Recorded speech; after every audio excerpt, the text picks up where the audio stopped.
Hello student, welcome to my channel science by Sumati. और आज हम डिफरेंस बिटवीन की सीरीज में बायो का ही क्लास 10 साइंस का सेकंड चैप्टर लेकर आए हैं, हेरिडिटी। It's very important. ये आपके लिए आगे की हायर स्टडीज़ के लिए भी बहुत इंपॉर्टेंट होगा और क्लास 10 के लिए तो बहुत इंपॉर्टेंट है। इससे बहुत सारे हम क्वेश्चंस को पढ़ते हैं, पर इसमें मेन होता है monohybrid and dihybrid. इसमें बच्चों को बहुत, mono means one, di means two, यानी it is a cross between the two pure organism order to study the inheritance of single pair of alleles. It is a cross between two pure organism of a species in order to study the inheritance of two pair of alleles. यानी कि आपको dihybrid और monohybrid पढ़ के जाना है। It produce only two type of gametes, it produce four type of gametes, क्योंकि dihybrids हो गए, यानी कि टू पेयर हो गए। टू पेयर तो होंगे, उसके अलावा भी हमारे दो न्यू जो एलीज हैं वो निकल कर आएंगे, न्यू ट्रेड्स निकल कर आएंगे। Is that clear? It produce a phenotype mono hybrid ratio 3:1 in F1 generation. F1 generation आप जब भी मोनो हाइब्रिड में कराएंगे तो जो आपके डोमिनेंट कैरेक्टर होंगे वो ही सारे आएंगे, सब के सब वही होंगे। पर जब आप F2 देखते हो जनरेशन, तो उसमें जो रेशियो आता है 3:1 का आता है, यानी कि 3 जो आपके होंगे वो डोमिनेंट होंगे और जो 1 होगा वो आपका रेसेसिव ट्रेट होगा। पर जब आप जीनोटाइप्स में जाते हो, यानी कि पैटर्न ऑफ जीन्स, तो पैटर्न ऑफ जीन्स में जब आप आगे इसका और भी लॉ ऑफ डोमिनेंस है, लॉ ऑफ इनहेरिटेंस है, लॉ ऑफ सेग्रीगेशन है, जब आप मेंडल के तीनों लॉ पढ़ते हो तब आपको ये जो रेशियोज़ हैं ये आपको बहुत क्लियर हो जाते हैं। जो मेरे वीडियो यूट्यूब में जाकर आप देख सकते हो, जिसको मैंने बहुत अच्छे से एक्सप्लेन किया है, फिनोटाइप जीनोटाइप, आपको कोई भी प्रॉब्लम नहीं होएगी।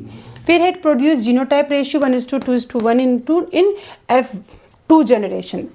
इस प्रोड्यूस जीनोटाइप रेशियो 1:2:1:2, क्योंकि इसमें 9:3:1 आता है, इसलिए हमको ये रेशियो मिलता है। हेरिडिटी और जेनेटिक्स में हमको डिफरेंस पढ़ के जाना है।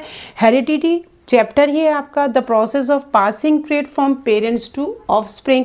जो हमारे पेरेंट्स से हमारी नेक्स्ट जनरेशन में जो ट्रेड्स जाते हैं उनकी स्टडी जब हम करते हैं तो हम हेरिडिटी पढ़ते हैं। जेनेटिक्स क्या होता है? The scientific study of genes. Genetics के अगर आप स्टार्टिंग के 4 लेटर्स देखो तो वो जीन्स ही हैं। जब हम जीन्स की स्टडी करते हैं, जो जीन्स में हमारा वेरिएशन आया है, क्योंकि वेरिएशन के बिना तो इवोल्यूशन नहीं होगा।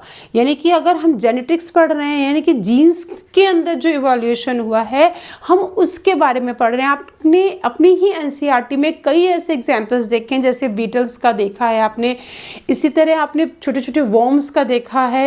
यानी कि एक छोटा सा वॉर्म का ग्रुप था, एक मॉडरेट वाटर में रह रहा था, पर sudden increase the temperature because of global warming, तो सारे के सारे जो बीटल्स थे वो डेड हो गए। जो भी जम्स या जो भी हमने लिए बैक्टीरियाज वो मर गए, पर उसमें से कुछ ऐसे थे जो उस कंडीशन से निकल कर आए। अब जो उनके जीन्स थे जो बचे हैं, they can show reproduction and transfer the genes from one generation to another generation. तो अब जो न्यू जनरेशन आएगी वो उस ज़्यादा टेम्परेचर वाले पानी में सर्वाइव कर लेगी। यानी कि यहाँ पे जीन्स में वेरिएशन केस आया और इवोल्यूशन भी हुआ, क्योंकि इवोल्यूशन हमको बहुत जल्दी विजिबल नहीं होता, over a long period of time तब हम इवोल्यूशन को देख पाते हैं।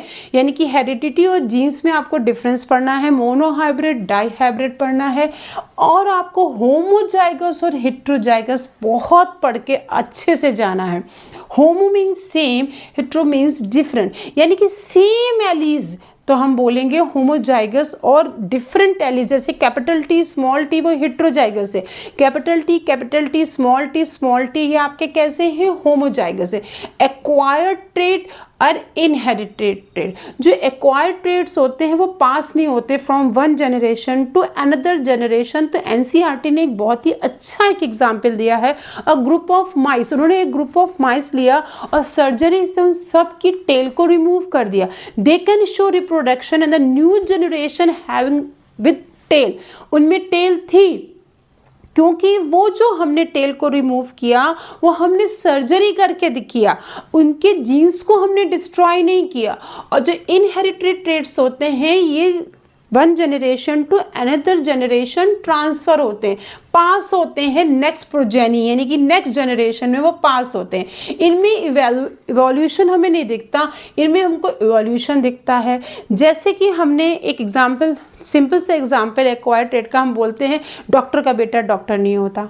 अब जैसे हमने कहा पहलवान का बेटा पहलवान नहीं होता, इसी तरह जो एक्वायर्ड ट्रेड होते हैं वो आपकी लाइफ टाइम में ही जनरेट होंगे और आपके संग ही वो क्या होंगे, खत्म हो जाएंगे। आप वो वाले ट्रेड आप अपनी कमिंग जो नेक्स्ट जनरेशन है आप उसमें ट्रांसफ़र नहीं करेंगे। यानी कि ये सारे जो आपके डिफरेंस बिटवीन है ये बहुत ही ज़्यादा क्या है, इंपॉर्टेंट है, जो आपको इस चैप्टर से पढ़ के जाना है। Okay student, thank you.